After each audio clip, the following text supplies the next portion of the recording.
নবীজি বলেছেন, আমি ওই ব্যক্তির জন্য জান্নাতের মধ্যখানে প্রাসাদ আল্লাহর কাছ থেকে পাইয়ে দেওয়ার দায়িত্ব নিলাম। আমি গ্যারান্টি দিচ্ছি আল্লাহর কাছ থেকে আমি তাকে জান্নাত পাইয়ে দিব।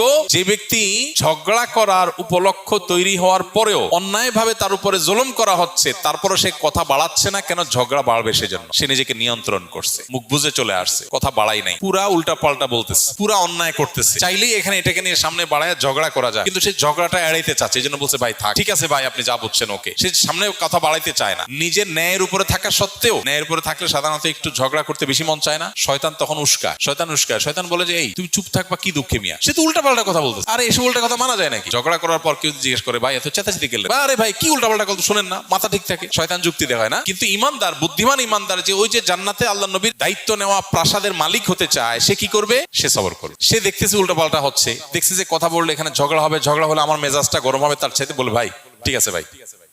ওয়াইদা